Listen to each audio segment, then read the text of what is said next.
வணக்கம் நேர்களே, இது ஷர்மிளா டாக்கீஸ். நான் உங்கள் டாக்டர் ஷர்மிளா. உமர் காலித் அப்படிங்கிற ஒரு இளைஞனை பத்தி நடிகர் பிரகாஷ் ராஜ் ஹிந்துல ஒரு ஆர்டிக்கல் எழுதியிருக்கிறாரு.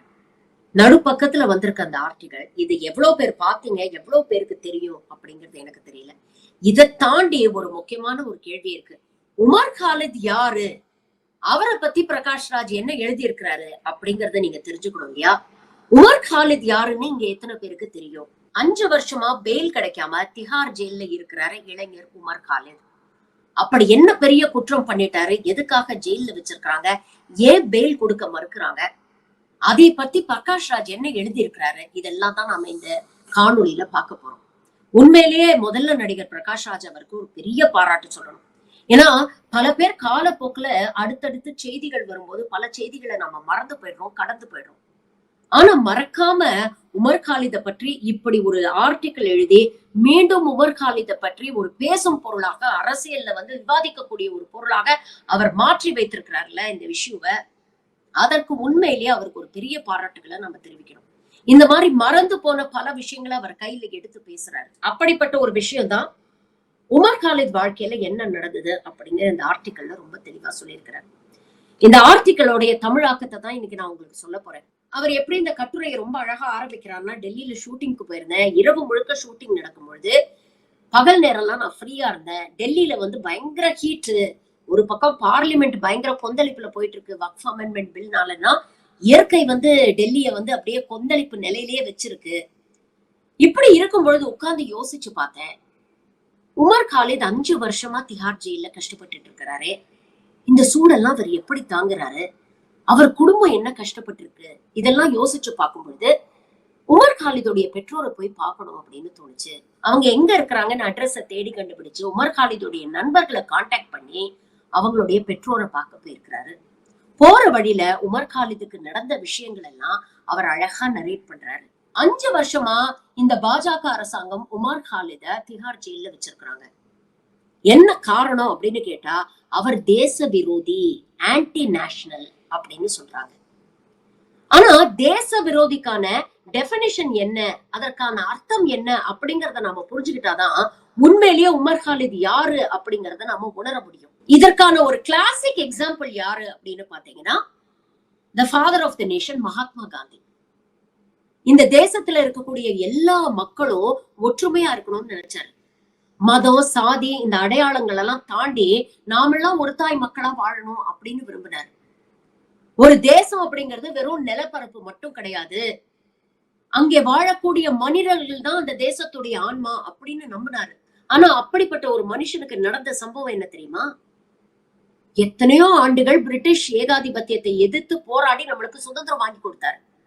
அப்பெல்லாம் அவர் உயிர் பாதுகாப்பா தான் இருந்தது. ஆனா என்ன காரணங்களுக்காக அவர் நின்னாரோ அதே காரணங்களுக்காக அவர் சுட்டு கொல்லப்பட்டார். கொன்னவர் நாத்துராம் கோட்சே. இன்னைக்கு ஒரு கூட்டம் மகாத்மா காந்தி ஆன்டி நேஷனல் ஆக்கிட்டு நாத்துராம் கோட்சேவை தேச தியாகியா கொண்டாடிட்டு இருக்கு. கிட்டத்தட்ட உமர் காலிதுக்கும் அதே நிலைமைதான்.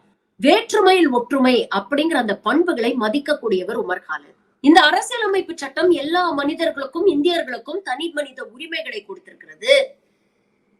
அத ஒரு சிஸ்டம் சீரழிச்சிட்டு இருக்கு அப்படிங்கறத எதிர்த்து போராடினாரு, கேள்விகள் கேட்டாரு.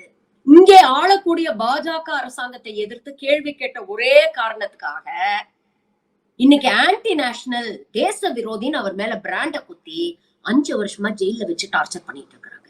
ஏன் இந்த பாஜக அரசுக்கு உமர் காலித் மீது இவ்வளவு வெறுப்பு? ஒரு துடிப்பான இளைஞன், ஒரு ஸ்டூடெண்ட் யூனியன் லீடர். அவரு 2019ஆம் ஆண்டு பாஜக அரசு citizenship amendment act, CAA, NRC act கொண்டு வராங்க. இது சிறுபான்மை சார்ந்த, குறிப்பாக இஸ்லாமியர்களுக்கு எதிரானது அப்படின்னு மக்கள் வீதியில இறங்கி போராட ஆரம்பிக்கிறாங்க.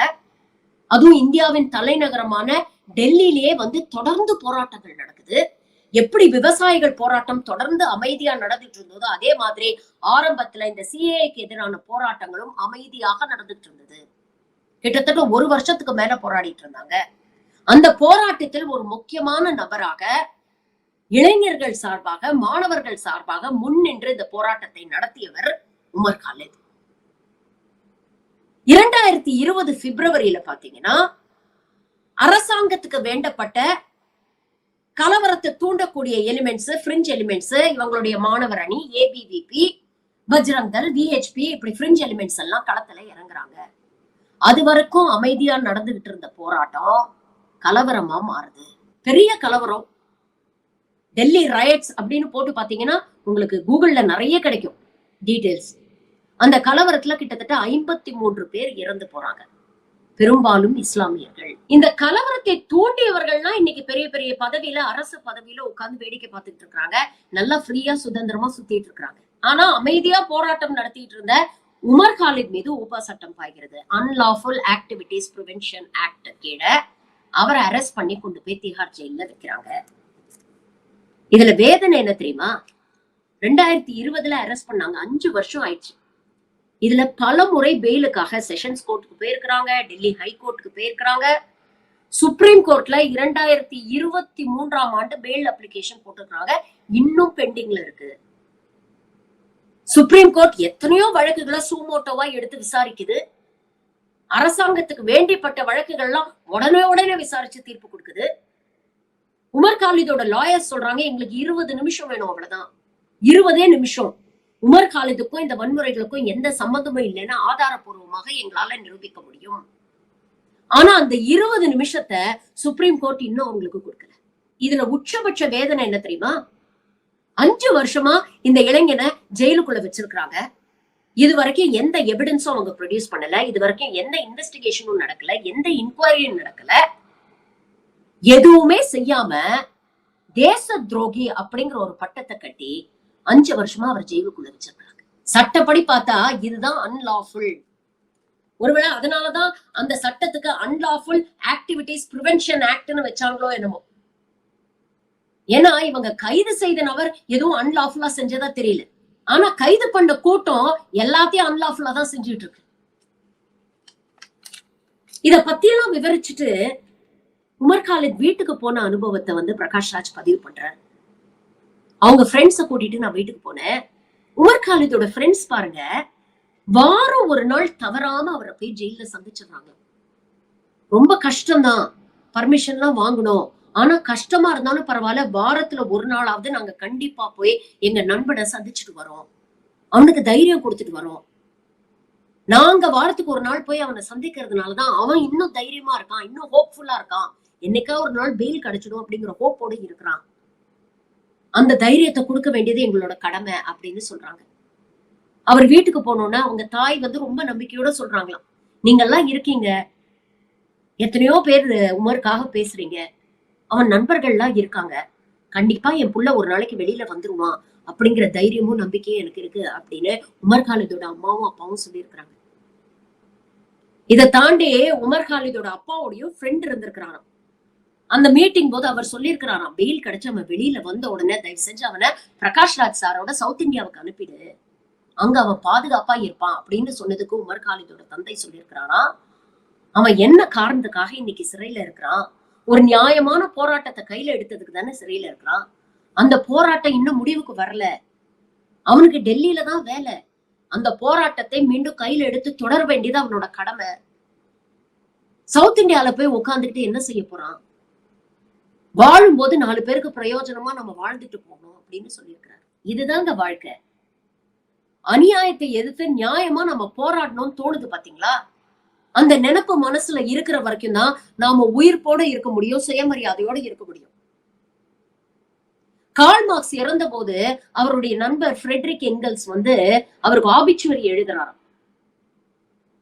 அதுல எழுதுறாரு, இன்னென்ன தேதியில இன்னென்ன டைம்ல என்னுடைய நண்பன் கார்ல் மார்க்ஸ் சிந்திப்பதை நிறுத்தி விட்டான். இறந்து போயிட்டான்னு எழுதல, சிந்திப்பதை நிறுத்தி விட்டான் அப்படின்னு எழுதினார். என்னைக்கு ஒரு மனுஷன் சிந்திக்கிறத நிறுத்திடுறானோ அன்னைக்கே அவன் மனசுக்குள்ள இருக்கக்கூடிய சுயமரியாதை, அந்த போராட்ட குணம், அநியாயத்தை எதிர்த்து கேள்வி கேட்கிற குணம் எல்லாமே செத்து போயிருது. அதுக்கப்புறம் அவன் வாழ்ந்தாலும் நடைப்பணமா தான் அவன் வாழ்க்கை இருக்கும். இன்னைக்கு இந்த மோடி கூட்டத்தை கொண்டாடக்கூடிய இந்த பக்தர்கள் எல்லாருமே கிட்டத்தட்ட நடைப்பணமா தான் வாழ்ந்துட்டு இருக்கிறாங்க. அங்க வாழ்க்கை தரம் எவ்வளவு மோசமானாலும் பரவாயில்ல, விலைவாசி எவ்வளவு ஏறினாலும் பரவாயில்ல, வருமானமே இல்லைனாலும் பரவாயில்ல, வரிங்கிற பேர்ல இந்த அரசாங்கம் நம்மள சொரண்டி ஓட்டாண்டி ஆக்குனாலும் பரவாயில்ல, ஆனா நாங்க எதிர்த்து போராட மாட்டோம், எதிர்த்து கேள்வி கேட்க மாட்டோம் அப்படின்னு நடைப்பிணமா தான் வாழ்ந்துட்டு இருக்கிறாங்க. அப்படிப்பட்ட ஒரு வாழ்க்கை தேவையா அப்படின்னு கேட்டிருக்கிறாரு. இறுதியில சொல்றாரு, இப்போ நீங்க சொல்லுங்க, உண்மையிலேயே இந்த தேசத்துக்காக தியாகம் பண்றது யாரு? உமர் காலிதும் அவருடைய பெற்றோர்களுமா, இல்ல இந்த தேசத்தையே நாங்க தான் கட்டி காப்பாத்துறோம் அப்படின்னு சொல்லக்கூடிய இந்த சங்கி கூட்டமா?